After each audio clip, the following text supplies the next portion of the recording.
6월 25일 오늘의 말씀은 잠언 29장 1절에서 14절입니다.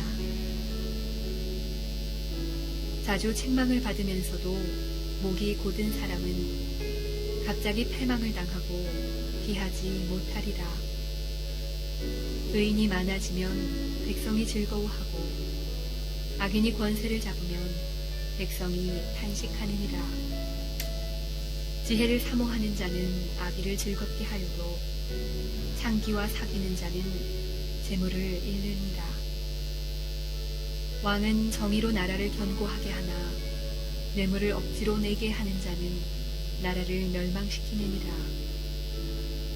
이웃에게 아첨하는 것은 그의 발 앞에 그물을 치는 것이니라. 악인이 범죄하는 것은 스스로 올무가 되게 하는 것이나 의인은 노래하고 기뻐하느니라. 의인은 가난한 자의 사정을 알아주나 악인은 알아줄 지식이 없느니라. 거만한 자는 성읍을 요란하게 하여도 슬기로운 자는 노를 그치게 하느니라. 지혜로운 자와 미련한 자가 다투면 지혜로운 자가 노하든지 웃든지 그 다툼은 그침이 없느니라. 피 흘리기를 좋아하는 자는 온전한 자를 미워하고 정직한 자의 생명을 찾느니라. 어리석은 자는 자기의 노를 다 드러내어도 지혜로운 자는 그것을 억제하느니라. 관원이 거짓말을 들으면 그의 하인들은 다 악하게 되느니라. 가난한 자와 포학한 자가 섞여 살거니와 여호와께서는 그 모두의 눈에 빛을 주시느니라. 왕이 가난한 자를 성실히 신원하면 그의 왕위가 영원히 견고하리라. 아멘. 본문 1절 말씀에 자주 책망받으면서 목이 곧은 사람 패망을 당하고 피하지 못한다. 목이 곧은 것, 이것은 그 소의 멍에를 씌우려고 할 때요, 소가 막 버둥거리면서 멍에를 쓰지 않으려고 막 발버둥 치고 자기 멋대로 하는 그런 의미에서 유래된 말이라고 하죠. 사람이 하나님으로부터 교훈을 받고 책망을 받고 가르침 그거 따르지 아니하고 자기 마음대로 자유롭게 산다고 발버둥 치는 그런 모습, 패망을 당한다. 패망을 당한다는 말의 원 의미도 보니까 그런 거더라고. 그릇 같은 거 완전히 깨뜨려 버리는 것, 부서뜨리는 것. 그래서 피하지 못하는 것, 다시 어떻게 치유되지 못하고 회복되지 못하고 그런 모습 말씀하고 있습니다. 이 말씀을 우리가 묵상하면서 참 그런 것 같아요. 하나님 앞에 또 말씀을 듣고 교훈을 받고 때로는 책망도 받고 가르침 받고 그리고 또 돌이키고 하나님 앞에 또 바로 살고 하는 것, 이거 얼마나 귀하고 복된 것인가.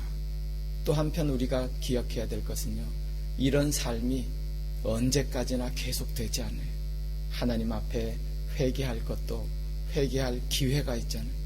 그 기회 언젠가는 다 잃어버리고 그날에 가서 후회해도 돌이키지 못하고 다 부서지고 치유되지 못하는 그런 때가 있다는 거죠. 그런 인생 우리가 바라보면서 하나님 앞에 말씀으로 바로 서고 교훈받고 말씀을 따라 사는 것이 얼마나 또 귀하고 하나님의 은혜인 줄 모릅니다. 2절 말씀에 의인이 많아지면 백성이 즐거워하고 악인이 권세를 잡으면 백성이 탄식하느니라 그랬죠.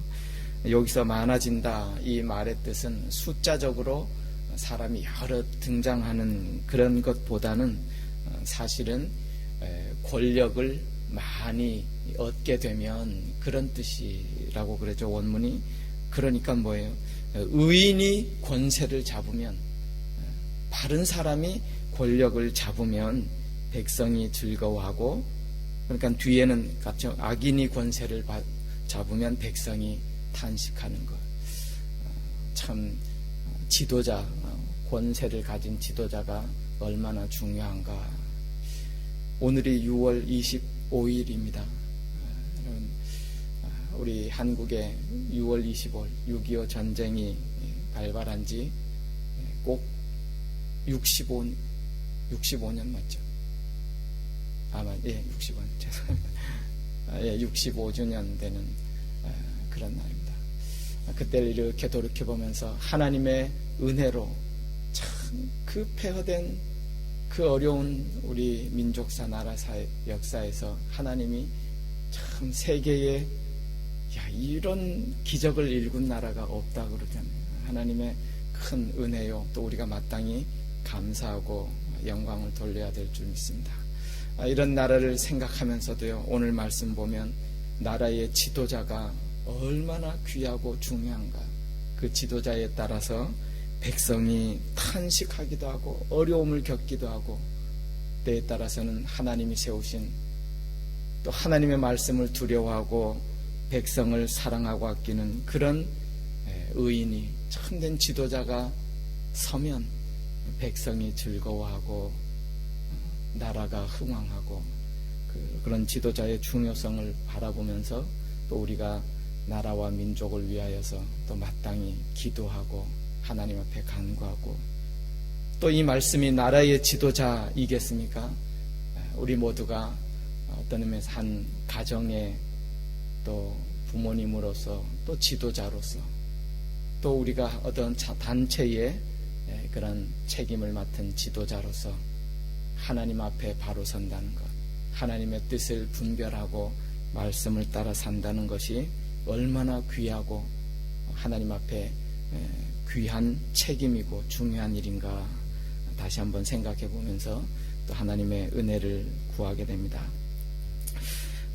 그런 의미에서 우리 왕에 대해서 조금 주시는 말씀을 조금 더 보면요, 4절에 보면 왕은 정의로 나라를 견고하게 하나 뇌물을 억지로 내게 하는 자는 나라를 멸망시키느니라.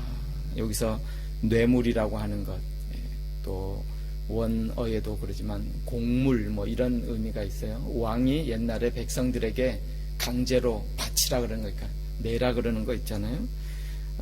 왕이 정의로 나라를 다스리지 않고 자기의 사욕을 챙기기 위해서 또 자기의 명예욕을 위해서 불필요한 헛된 전쟁을 일으키고 백성에게 세금을 걷어들이고 백성으로 하여금 쓸데없는 왕의 욕심을 채우는 일에 수고하게 만들고 공물을 내게 하고 결국은 그런 나라를 패망하게 되는 그런 지도자의 모습.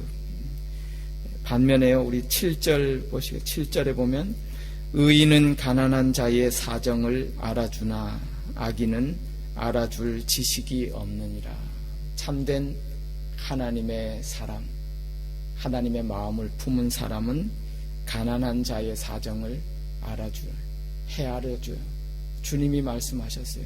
너희의 그 헤아림으로 하나님이 너희를 헤아려 주시리라.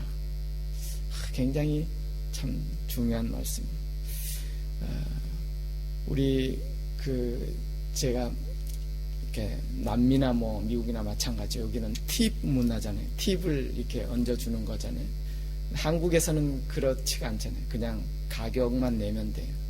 근데 이렇게 팁을 더 준다. 식당이나 어떤 서비스를 받으면서 참 어떤 의미에서 멋있는 것 같아요. 지금은 이게 법적으로 꼭 10%, 15% 내야 된다. 그래서 울며 겨자 먹기로 내지만은 원래 취지가 뭐예요? 그 사람의 나를 위한 봉사를 내가 헤아려 주는 거잖아요. 생각해 주고 감사해 줘서 그 사람에게 뭔가 이렇게 베풀어 주는 거. 참 좋은 마음인 것 같아요. 남의 수고와 남의 사정을 알아주고 헤아려 주고, 의인은 가난한 자의 사정을 알아주는 악인은 알아줄 지식이 없느니라. 이 지식이라는 게 머리가 부족하다는 것이 아니죠. 마음이 없는 거예요. 헤아려 줄 생각할 그 마음이 못 되는 것, 우리 가운데 말씀해 주고 있습니다. 그런 말이 있죠. 마음이 있으면 길이 보이고 마음이 없으면 핑계가 보인다. 어느 분의 책에 이렇게 썼는데 참 기억에 남아요. 우리가 무슨 일을 하든지 또 뭐 이웃을 향하든지 마음이 있으면 도와줄 길도 보이고, 마음이 있으면 어떻게 해야 할 그런 길이 보여요. 마음이 없으면 다 핑계, 이래서 못하고 저래서 못하고 못할 합당할 핑계들만 계속 보이는 거예요. 하나님의 사람은 그런 마음이 있다는 거죠. 또한 이 말씀이 의미하는 것은 하나님의 사람이 그렇기 때문에 하나님의 마음이 그렇다는 것 아니겠어요? 오늘도 하나님이 우리의 모든 사정과 형편을 알아주세요. 기억하세요. 그리고 생각하시고요. 여러분, 사랑이 있으면 들린다고 그랬잖아요. 사랑이 있으면 아픈 사람의 아픔이, 울음소리가 들린다고 그래요. 하나님께서 우리를 사랑하시는 줄 믿습니다. 우리의 사랑, 우리의 사정과 형편과, 그래서 우리가 그런 찬송도 하잖아요. 우리의 신음소리를 하나님이 들으셔요. 왜요? 하나님은 우리를 사랑하시기 때문에, 그 사랑의 마음으로 풍족하시기 때문에 우리에게 귀 기울이시고 우리의 형편과 사정과 마음을 헤아려 주시는 하나님, 아시는 하나님. 시간이 많이 갔는데요. 13절 말씀 보면 이런 말씀이 있어요.